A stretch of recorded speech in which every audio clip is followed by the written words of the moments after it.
600 মুরগির মধ্যে বিক্রি করতে করতে মাত্র এই কয়টা মুরগি ছিল, আর এই কয়টা মুরগিও কিন্তু বিক্রি করে দেওয়া। আর আমি কিন্তু আমার সব মুরগি পাইকারি দরে বিক্রি করে দিয়েছিলাম মাসুম বাজারে রাকিবুল ভাইয়ের কাছে।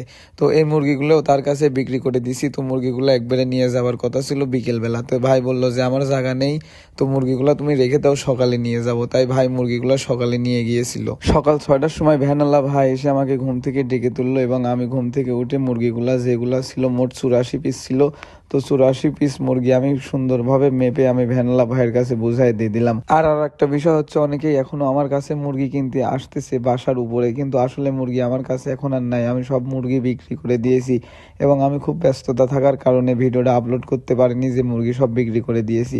তাই অনেকেই জানে না, এজন্য মুরগি কিনতে আসতেছে। তো এখন আর আমার কাছে মুরগি নাই এবং আমি একটা নতুন ঘর করেছি। সেই ঘরে গতকালকে 650টা মুরগি তুলেছি। সেই মুরগি ইনশাল্লাহ 30 থেকে 35 দিনের মধ্যে হয়ে যাবে এবং আমার এই ঘর দুইটা সুন্দরভাবে পরিষ্কার পরিচ্ছন্ন করে ইনশাল্লাহ ইচ্ছা আছে আগামী রবিবারে এখানেও 650টা মুরগি তুলবো। তো মুরগিগুলা ভ্যানালা ভাইয়ের কাছে মেপে বুঝে দিয়ে আমি আর নাহিদ রওনা দিয়ে দিলাম মাসুম বাজারে রাকিবুল ভাইয়ের দোকানে তার থেকে টাকা নেওয়ার জন্য। তো আমি মোট 4বার রাকিবুল ভাইয়ের কাছে মুরগি বিক্রি করছি। তো তার কাছে যাওয়ার সাথে সাথে সে টাকা দিয়ে দেয় একদম নগদ নগদ।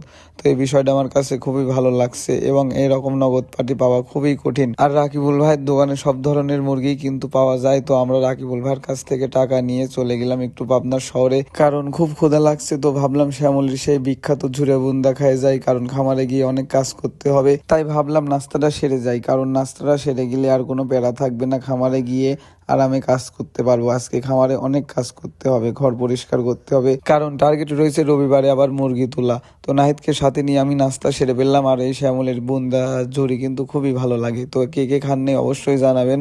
ভিডিওটা ভালো লাগলে অবশ্যই একটা লাইক কমেন্ট শেয়ার করবেন। তো আজকের মতো এ পর্যন্ত, আসসালামু আলাইকুম।